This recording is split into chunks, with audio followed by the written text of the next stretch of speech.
අද මාර්තු මාසේ 24 වෙනිදා. අද තමයි ලෝක ක්ෂය රෝග දිනය. ඔයා ඒ පිළිබඳව දැනගෙන හිටියද?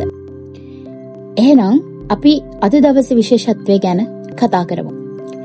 මේ පාර ලෝක ක්ෂය රෝග දිනයේ තේමාව බවට පත් වෙලා තිබුණේ ඔබට සහ මට ක්ෂය රෝගය අවසන් කළ හැකි කියන තේමාව. වසරක් පාසාම එළඹෙන ක්ෂය රෝග දිනේදී අපිට රෝගය අවසන් කරන්නට පුළුවන් කියන අදහස තේමාව ඇතුලේ අපිට නිතරම දකින්නට අසන්නට ලැබෙනවා. ඔයා දන්නවද 1882 මාර්තු මාසේ 24 වෙනිදා තමයි ක්ෂය රෝගය මූලික වශයෙන්ම හොයාගන්නේ. වෛද්‍ය රොබර්ට් කොච් කියන වෛද්‍යවරයා ක්ෂය රෝගය ඇති කරන බැක්ටීරියාව වෙන මයිකෝබැක්ටීරියම් කියන බැක්ටීරියාව හොයාගන්නවා.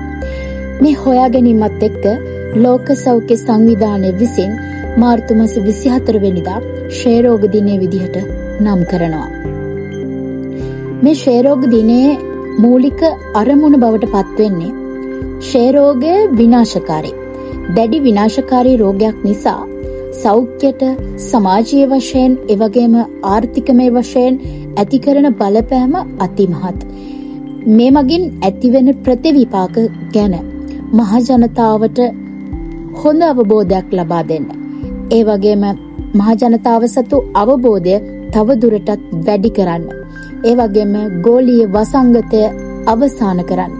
පියවර ගැනීමට ජනතාව පෙළඹවීම තමයි මේ දිනේ නම් කිරීමේ මූලික අරමුණක් බවට පත් වෙන්නේ. ඒ වගේම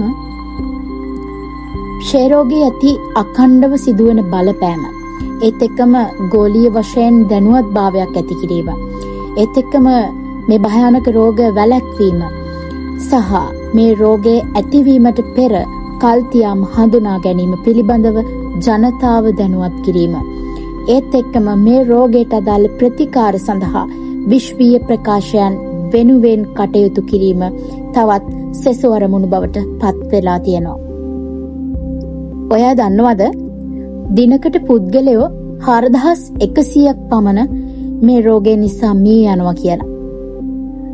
තවත් විශේෂ කාරණාවක් තමයි 2023 වර්ෂයේදී ලැබුණු දත්තත් එක්ක රෝගීන් මිලියන 10.8ක් වාර්තා වෙනවා. ඒ වගේම හැම වසරකම මිලියන 1.5ක් මේ රෝගය නිසා බිලිගන්නවා. මේ රෝගයේ වර්තමාන තත්ත්වය ගැන අපි කතා කළොත් අද වෙනකොට මේ ක්ෂය රෝගය තවමත් ලෝකයේ ප්‍රධානම පෙළේ රෝගයක් බවට පත් වෙලා තියෙනවා. දර්ශකයේ ඉහළ ස්ථානයක තවමත් රැඳිලා ඉන්නවා. විශේෂයෙන්ම අඩු ආදායම් ලාභී රටවල, ඒ කියන්නේ දිලිඳු රටවල් වල තවමත් බහුල වශයෙන්ම මේ රෝගය ව්‍යාප්තව පවතිනවා. ඒ වගේම සතුටුදායක කාරණාව තමයි નિયમિત වශයෙන් ඖෂධ ලබා ගැනීම තුළින් මේ රෝගය නිශ්චිතවම සම්පූර්ණයෙන්ම සුව කිරීමේ හැකියාවක් පවතිනවා කියන එක.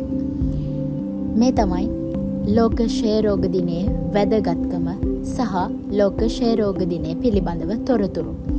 එසේනම් හෙට දිනේ වැදගත්කම පිළිබඳවත් අලුත් වීඩියෝ එකකින් හමු වෙමු. එතෙක් ඔබට සුබ දවසක්.